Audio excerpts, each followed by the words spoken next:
was coaching, and I said, Michael, hey, I'm like, oh yes, right. I forgot I am a year older than him. Okay. A year. A year. Oh, okay. Got it. All right, folks, it's 6 o'clock and we'll get started with our regular meeting. And, call to order and, excuse me, I'm trying to eat. I see now what you're talking about this thing. Commissioner Alderson's gonna do the pledge and, Commissioner Johnson's gonna do the invocation. So if you don't mind, all rise, please.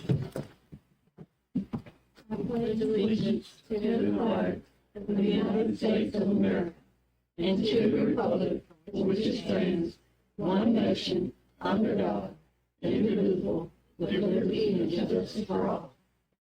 Let's pray. Father God, thank you so much for this opportunity to get together as a community. We pray that you would be with all the decisions that we make, that we would make them in the best interest for the citizens of Mount Pleasant. And we just thank you for each and every one that is here tonight and those that will be honored. And we're honored this last weekend. We're so thankful for such a wonderful group of people in this town. Be with us tonight and keep us safe. In your name we pray, amen. Amen. Thank you, ladies. Roll call, please, ma'am. Ms. Cranberry? Here. Mr. Davis? Here. Mr. White? Here. Ms. Alderson? Here. Ms. Johnston? Here. All right. We've got approval and correction of minutes from prior meetings. We've got 3 sets here of study session from February the 15th, regular meeting from February the 20th, and our special call meeting on March the 7th. And I want to just comment on that real quick, Mayor. We did a last minute change that went in your packet, but it was more of a grammar change on the special call meeting. And then I think Miss Alderson was a little bit late to the regular meeting, but if they're here for the first vote, we really just kind of put them in as being present. But if they're later than that, we kind of add that in the minutes. But All right. so otherwise, they're good to go as far as you are looking at them. Once everybody's had a chance to review, entertain a motion. I make a motion that we accept the study session, regular meeting, and special call meeting as presented. Got a motion? Do we have a second? Second. Got a second. All those in favor? Aye. Opposed? Motion carries. Awards, presentation, and appointments. First thing we've got is a proclamation for Coach DeWitt Whitaker, and it is an honor, DeWitt, to be able to do this for you, young man. Okay. So if anybody'd like to join me up front, I'd be more than happy for you to do it. I don't know about you. All right. Good. Thank you, man.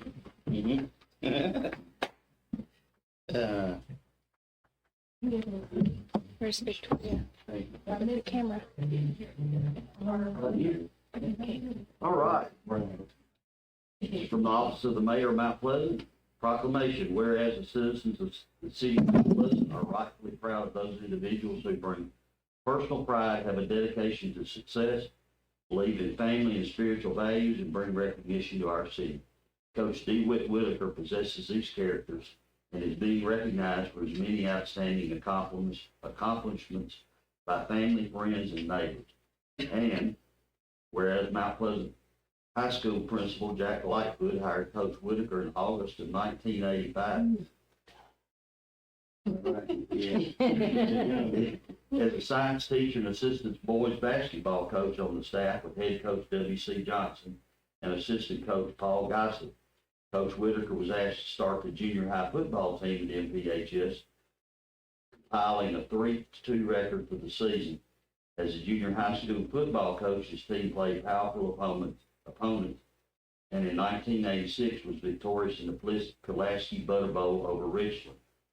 As a junior high basketball coach, his team won 3 out of the 4 Murray County High tournaments.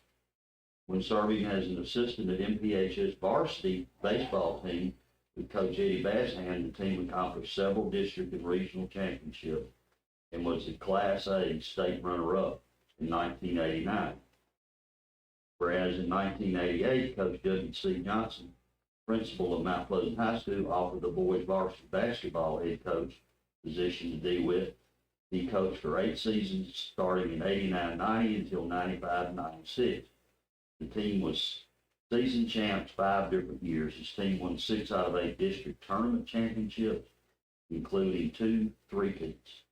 The team won 3 regional championships, and advanced to the TSSAA state tournament semifinals in '92 after beating the number one ranked team Trenton Peabody in the quarterfinal round. Coach Whitaker was selected as Coach of the Year 4 times by his opponent coaches. That's saying a lot.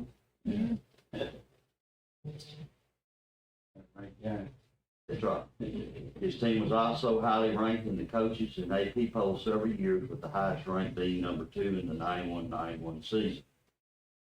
After leaving NPHS in '96, Coach Whitaker accepted a football coaching position at Spring Hill High School, coaching defensive backs and receivers. In 2003, Coach Whitaker was hired by Columbia Central High School as an assistant coach of the varsity boys basketball team, and later was assigned as head coach of the girls varsity team, 2 years before retiring in '18. After 33 years of service, after retirement, Coach Whitaker served as assistant boys basketball coach at NPHS for the previous 3 years. He was dedicated and highly motivated coach who could get basketball coach at NPHS for the previous 3 years.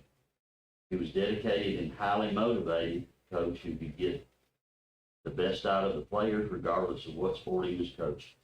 He always encouraged his players to show and be respectful and to play hard all the time with their heart and to believe they were going to win every competition.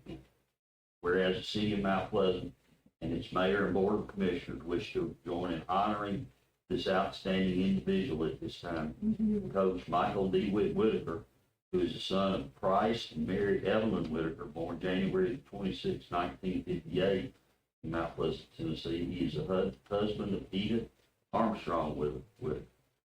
Now, therefore, I, William F. White, Jr., Mayor of the City of Mount Pleasant, do hereby and proclaim February the 2nd of 2024 as Coach D. Whitaker Day, and call upon all the citizens of the City of Mount Pleasant to join us in recognizing our citizen and his family. This is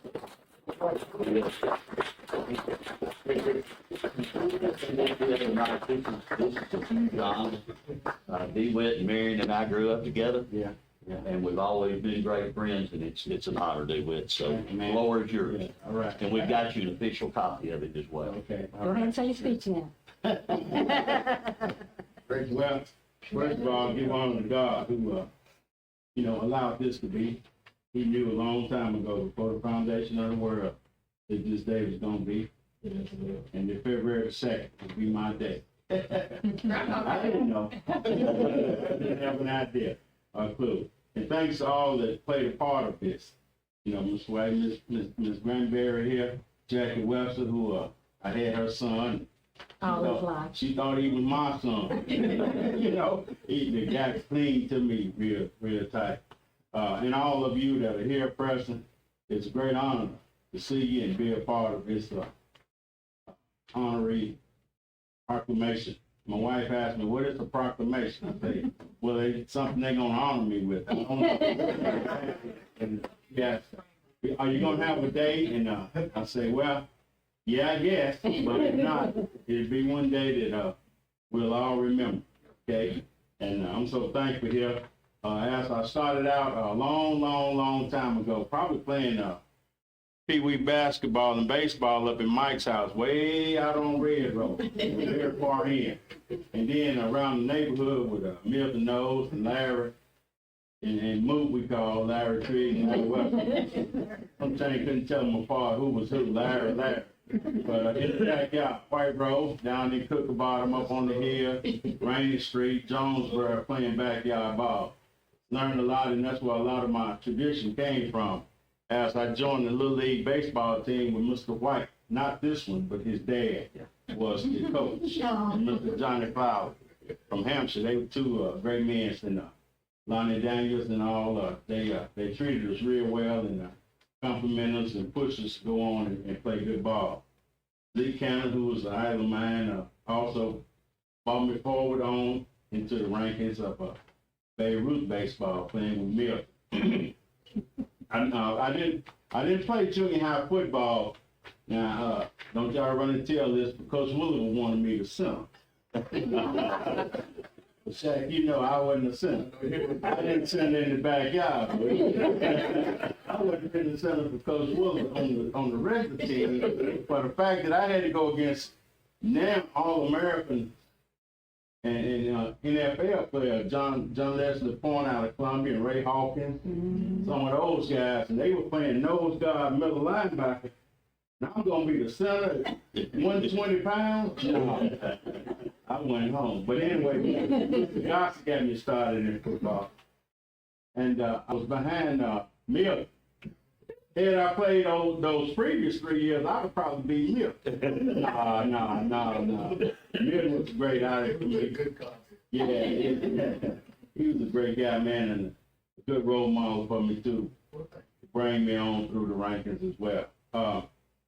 But all in all, I could stand here all night and compliment people and different ones. And my greatest expertise, I think, is when I started junior high football program.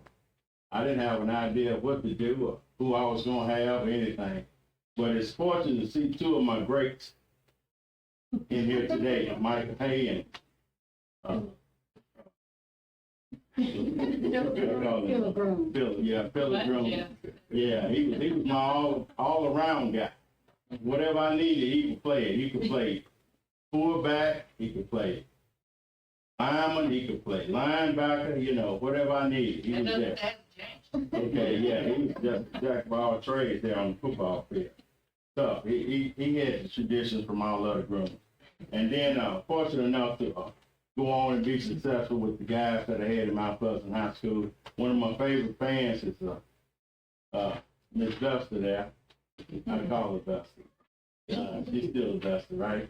She's always there complimenting me, pushing me, and encouraging me to do well, and complimenting me to do good. Yeah, and all of you as well was all in the back pushing me and making me do good and encouraging me to get those guys going and bring home victories and things. And that was my desire to do, along with Mr. Baker, who was the guy that pushed me. He saw a lot in me, I guess from having Jimmy, my older brother. And he didn't think I could not do anything on the football field, or basketball field. So he pushed me quite a bit. And Mr. Johnson and Mr. Gossett, who started me in the football rankings in Mount Pleasant High, and gave me a position. But all in all, just so much I could talk about.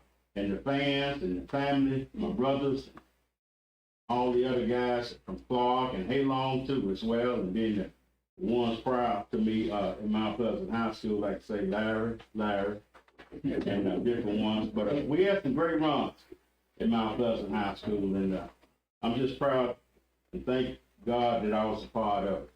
And that's what encouraged me to come back to Mount Pleasant these last 3 years to help some of Willie's son and different ones to kind of carry on that tradition and bring on the pride of Mount Pleasant sports. And it's just a thrill and an honor to be here today.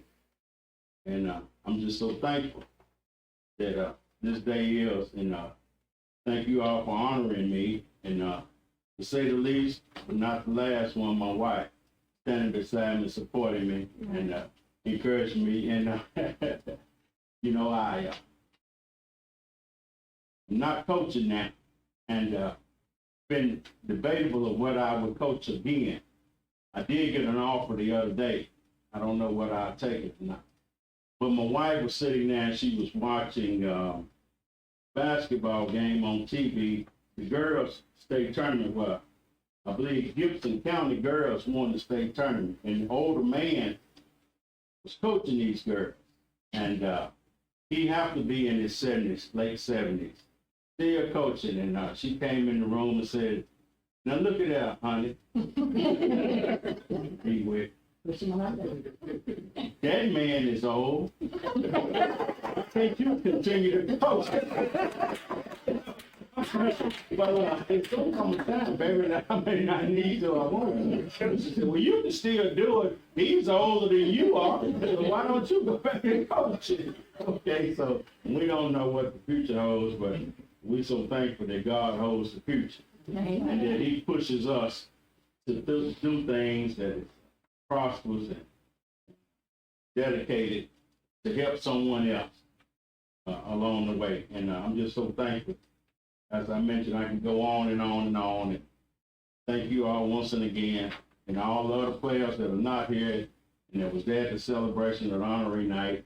Those who didn't get to make it, if you see them, hear them, just tell them thank you for being a part of Coach Whitaker's era.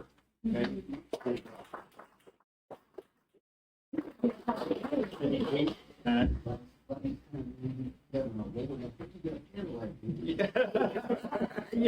It wasn't in our budget. Yeah, thank all of y'all. Okay? It is. See, we've got an We got an original official for you. one, yeah. It's got the seal and everything on it. We've got you one. Okay, thank you.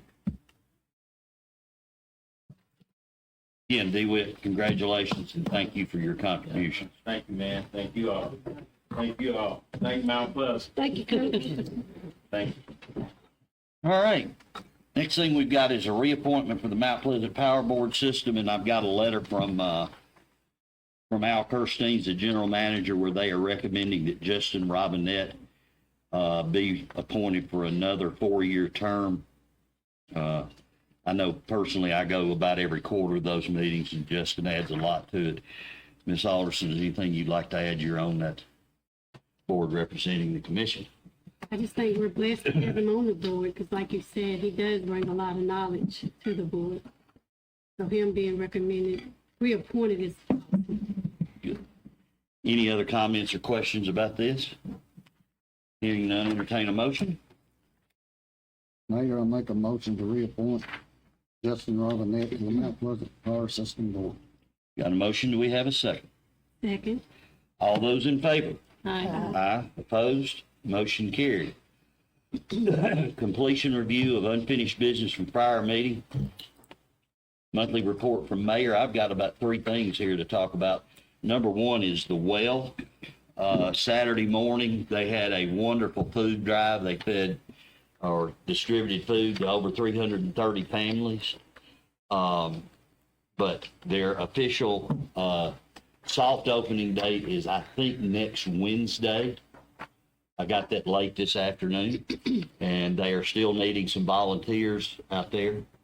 So I would encourage you to maybe go out and get a feel for what that is. It is a wonderful program and a lot of great people. So just encourage you to do that. The next thing is the cruise-in we had. It was unbelievable. Over 130 cars, kids zone vendors, Weather, I'd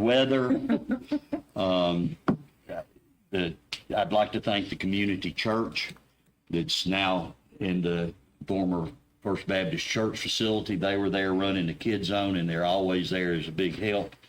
Don't like doing this, but David Smith, thank you. I got here at 6:45 in the morning, and the streets were already swept and everything was already done.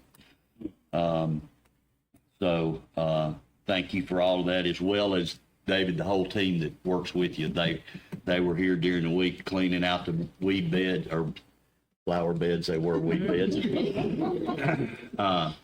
And thank y'all for doing that. And Haverly Pennington, the new Main Street director, she really worked. And the last thing I've got is the women's program, Miss Granberry, that was at the middle school. I'd like to thank the commissioners that came. It was wonderful. It was a very well put together program, and it recognized 5 really talented, well-deserving ladies. Yes. So, monthly and financial and budget report, please. I don't have a lot this month. We're starting our budget preparations for the next 2024-2025 budget. It's kind of hard to say. I can't believe we're already starting 24-25 budget.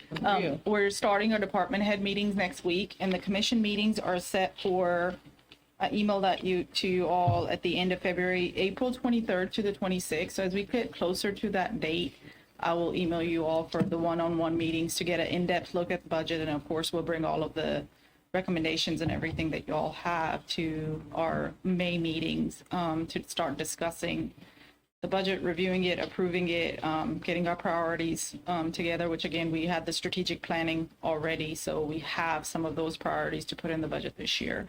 If anything that you all think that we need to focus on other than the strategic plan or capital items, please don't hesitate to email, because like I said, I'm having the department head meetings next week, so it would be good for me to have any of that information to take to department heads next week.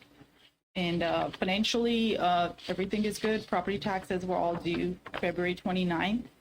We're still collecting some delinquent taxes. We will be working with Corey's office to get the delinquent tax file over to Chancery Court April the 1st, or before April the 1st is when we'll be working with her office to get it to Chancery Court on April 1st.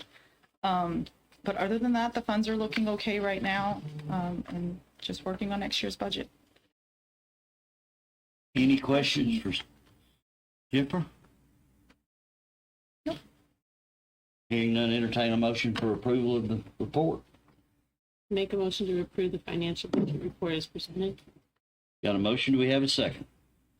Second. Got a couple of seconds, all those in favor? Aye. Opposed? Motion carries. Monthly report from city manager.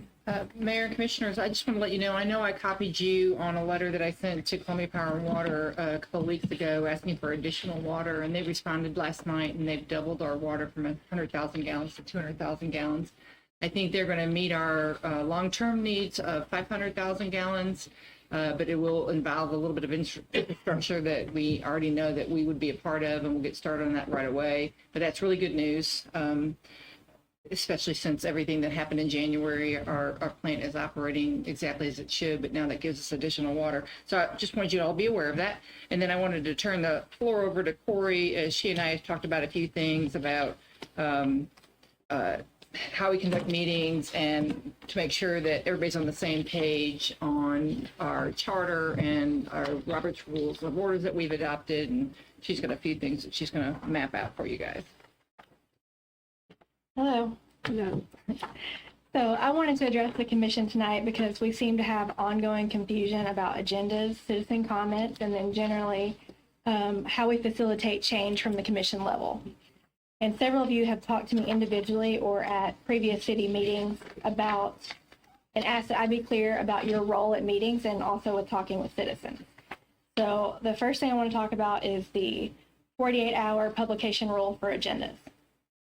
A state law passed last year that requires local legislative bodies like Mount Pleasant Commission to make their meeting agendas for upcoming meetings available to the public at no charge in a place accessible to the public at least 48 hours prior to the meeting. This law also requires that the agendas be reasonably describe the manners to be deliberated on or acted on during the public meeting. The law specifically permits local government legislative bodies to utilize their website to make an agenda available to the public for purposes of complying with the requirement that the agenda be made available to the public at no charge in a place that's accessible to the public. So in this case, publish means to post the agenda on the website, not to put it in the newspaper. We will still post the annual public notice in the newspaper and on the website that announces the dates and times of every city meeting. We also will still publish agendas in the newspaper and on the website for special called meetings that state exactly what we plan to discuss that day. And we will still publish notice in the newspaper and on the website for public hearings and budget and other things that are required by state law. So none of that has changed. But now, in addition to those notices, we have to publish the agendas on the website 48 hours before meetings of local legislative bodies. There's some debate about what constitute a meeting of a local legislative body, but the best practice is to publish the agendas for all meetings of the city of Mount Pleasant. This would include study sessions, beer board, parks and rec. Every time Planning Commission. Planning Commission, yes.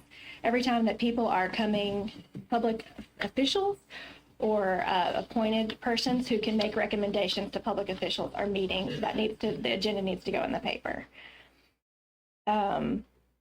So overall, none of this has changed, but now in addition to the notices that we've always done, we publish the agendas on the website 48 hours before meetings. At the last meeting, you all had discussion about the agenda and an argument about whether an item should have been included on the agenda. I want to point out that there is also a method for adding an item to an agenda at a meeting. So if an agenda is published and there's something we want to add, there's a way to address that. So the new law authorizes the local legislative body to deliberate or act upon matters not on the agenda if the body follows its properly adopted rules or procedures and all other applicable state laws. However, the law specifically provides that this authorization is not to be used to circumvent the spirit or requirement of the Open Meetings Act by withholding items from the agenda to avoid public disclosure of a matter to be considered by the body. So this commission adopted the Roberts Rules of Order. You've had the Roberts Rules of Order newly revised for, forever. Years. Since you've had a municipal code. Many years.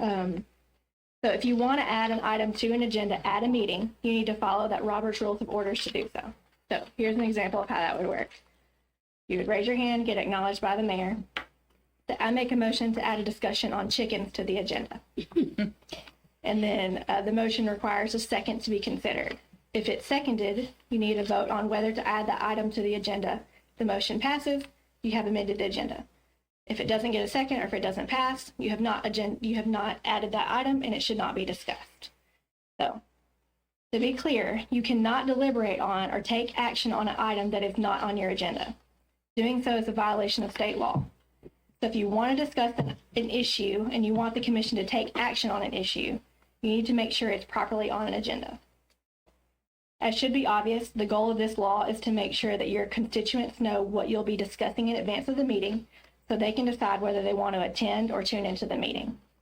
And at the risk of sounding like a broken record, it also helps the city staff be prepared for topics so that they can provide you with all accurate information on topics that you want to act on.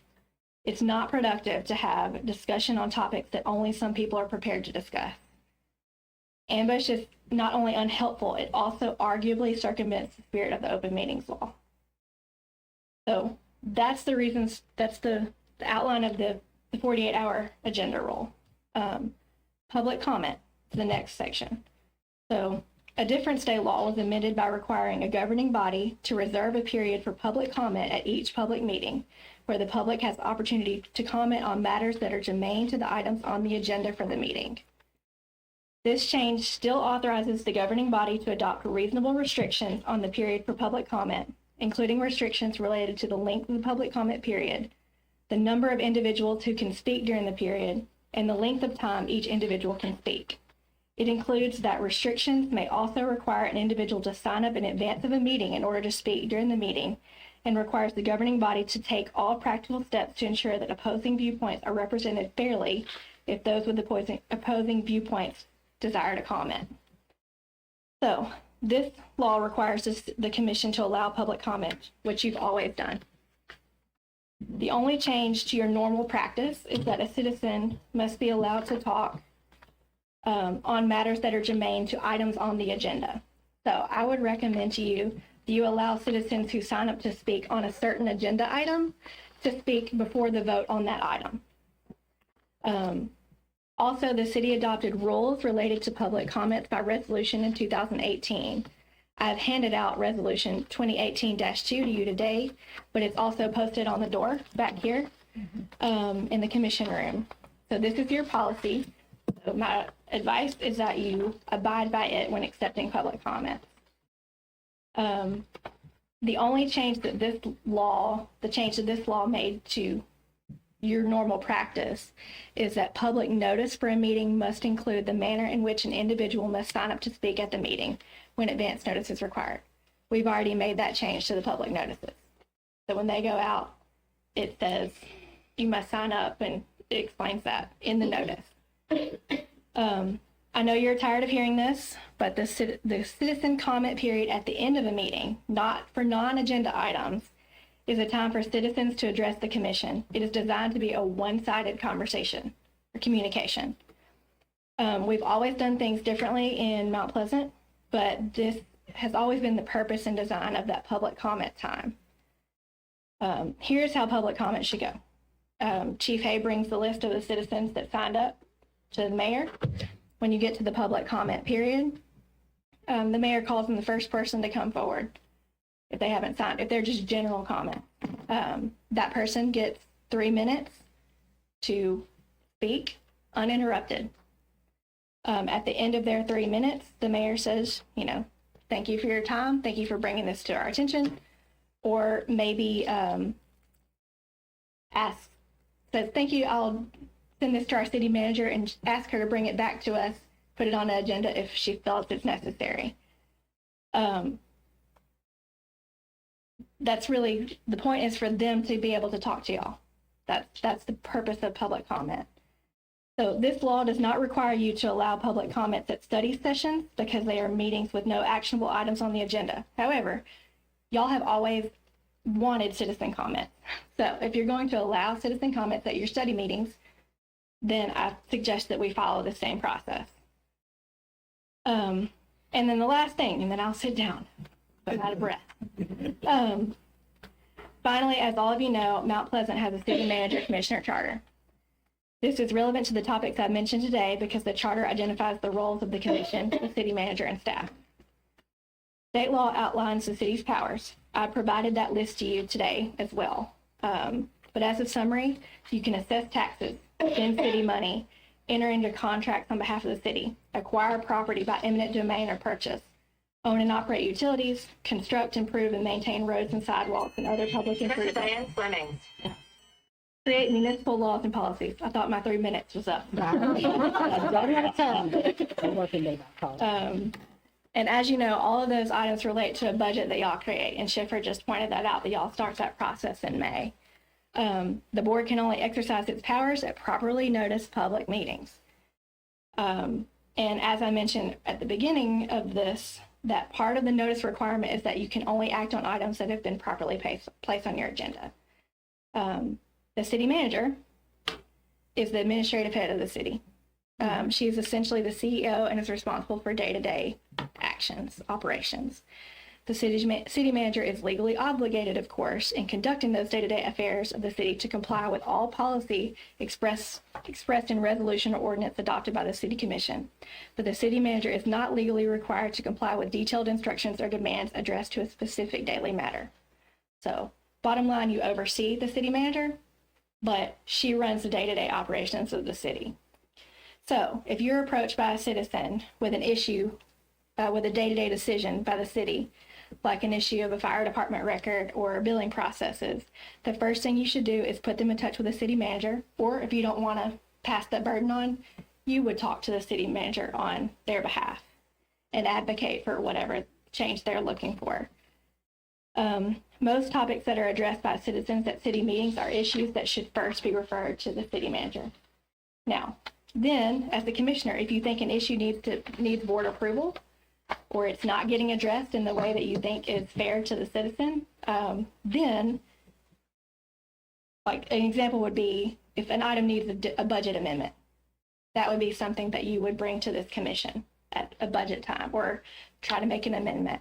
Then you should add that to an agenda at a public meeting, either in advance or at the meeting through Robert's Rules of Order. So I know that's a lot of information, but I want y'all to understand how to accomplish the goals that you have. So if you have any questions for me, I'd be happy to try to answer them now. But as always, I'd be happy to talk to you one-on-one later on as well. I just wanted to make sure this has been said. Anything for me? Appreciate it. Thank you. Thank you, Corey. Any questions or comments for Corey? Corey, thank you Thank you. very much.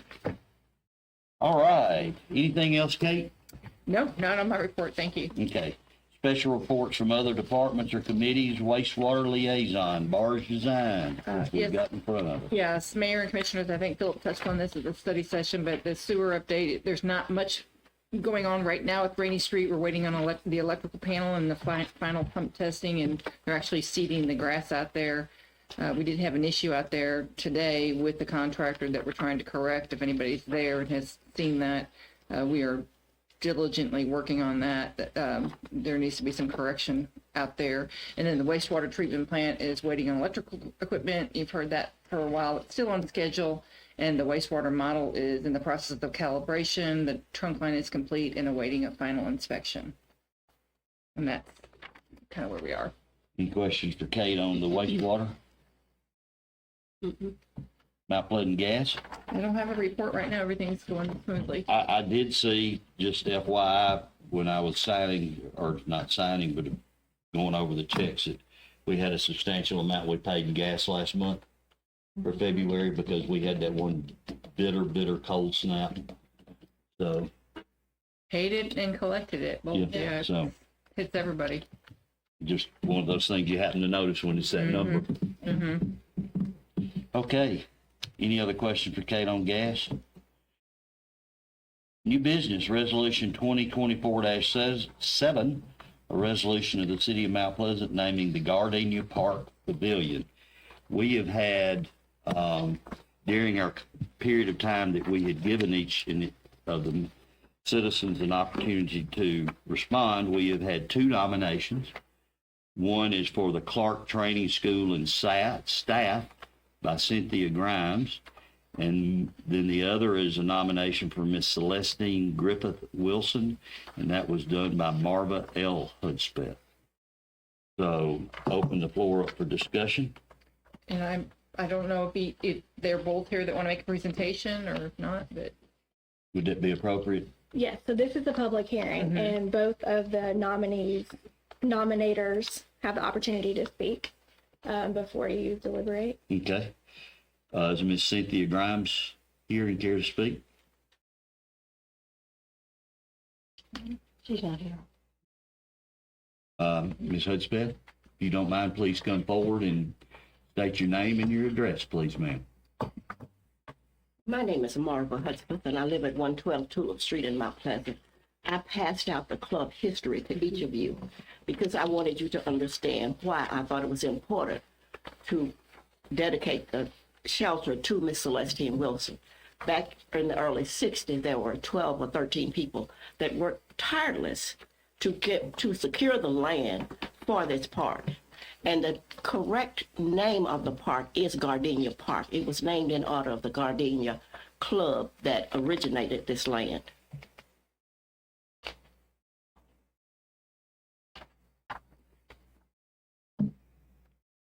Anything else? No. I read your letter. It's very, very in-depth, and thank you. Thank you. I just wish you would consider Ms. Wilson. Thank you. Thank you. All right. Any discussion? Mayor, if done, I make a motion on resolution 2024-7 to name the Gardenia Park Pavilion, Ms. Wilson. Second it. We got a motion and a second. Roll call. Can I ask one more thing before you vote? Sorry. There's blanks in this resolution. Yep. So if you have other reasons that you wanted to add to the lines, you can, or you could just adopt what Ms. Hudspeth has presented. It'll all go into the resolution. If Ms.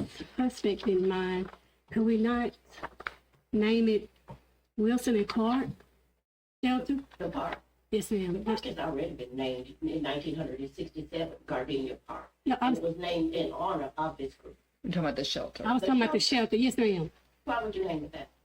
We just got two from Miss Grimes. Grimes. She wanted to name it Clark. And I was just saying, could we not name it Clark and Wilson Shelter? Well, I think they're two different entities. Park was the school. Gardenia is the park. Well, it is currently, and I'm going to remind everybody of this, it is currently named Gardenia Clark No, Park. it isn't. Mr. Hendricks back in the early 70s, they're the one that added that Clark to it. It's always been Gardenia Park. And if you'll notice in that paper that I passed out, it was named in their honor of the Gardenia Garden Club. We're talking about the pavilion, not the park. Yeah, we're talking about the I pavilion. understand what you're saying, but you were saying that the park is Gardenia Clark. It is not. It's Gardenia Park. So I interrupted you. You had a motion and a second for this name, for the Miss Celestine Griffith Wilson Pavilion, right? Correct. Yes. Okay. Was there anything else you And wanted you were to add? asking to fill in Yeah. the blanks. I was just Yeah. asking if they wanted to add anything there or just wanted to adopt what Ms. Hudspeth provided. And I think I saw some head shakes. Adopt the history of Ms. Hudspeth provided. So that's a motion and a second. Yes. Okay. All right, roll call. Ms. Cranberry, Yes. Mr. Davis, Yes. Mr. White, Yes. Ms. Alderson, Yes. Ms. Johnson. Yes. 5-0, the motion passes. Thank you, Ms. Hudspeth. I'll type this up so you don't have handwritten Yeah, version. I saw that. It's gonna take somebody to. All right. Resolution 2024-8, a resolution to approve application for the USDA Water and Environmental Loan Grant Program for generators at the water plant and City Hall. Yes, Mayor and Commissioners, this is money that's available through USDA that has no match to it. It's kind of a result of the freeze from 2022. And we don't have a generator at the water plant, and the one in city above here on the roof at City Hall is very, very old, so we're submitting that. And we need this resolution to go along with that application. As I made mention, if y'all have not seen the generator here, you don't really want to. It's a monster. Yeah, and it's not, I said on the roof, it's not, but it's old. Yeah. Again, it's a non-matching grant, No match, there's no match if we get it, yeah. non-matching awesome. grant. So entertain a motion. There's no discussion. I make a motion, we adopt resolution 2024-8 as presented. Got a motion? Do we have a second? Second. Got a second? All those in favor? Aye. Opposed? Motion carries.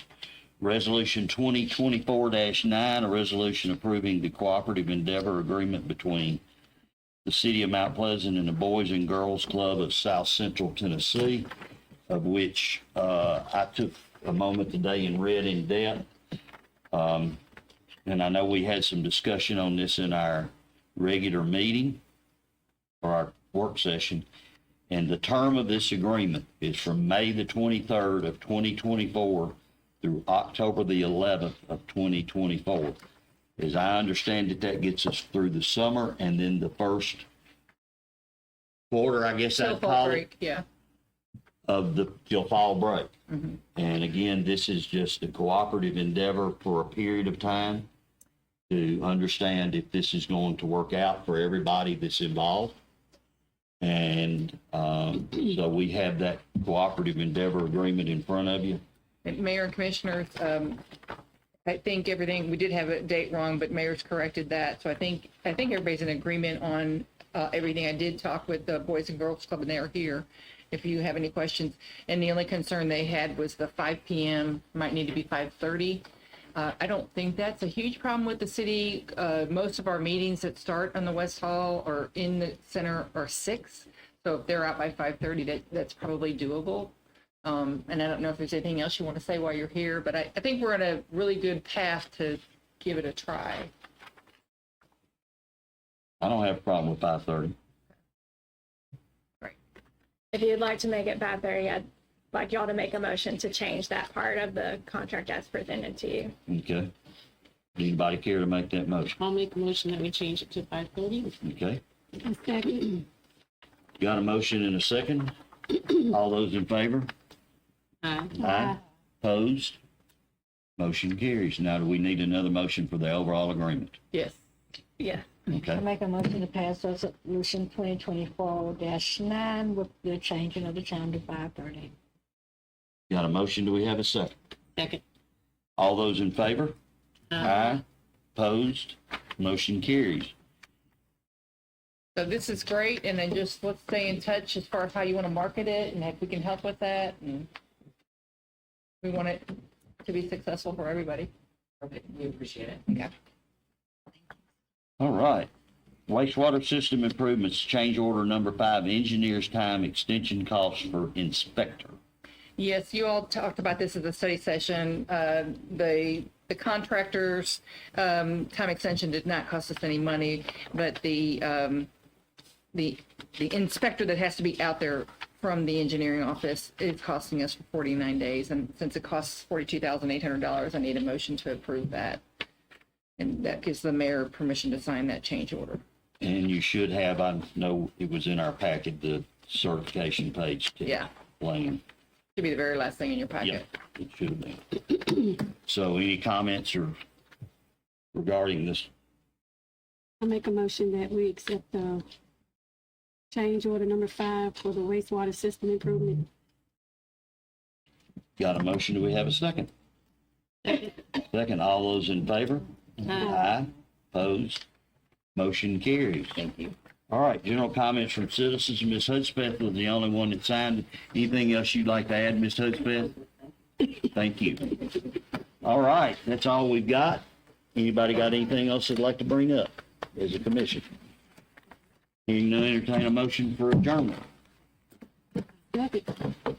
First. First, we have a second. Okay, good deal. Yeah. All those in favor, aye. Thanks, everybody, for being here. Yeah. Yeah.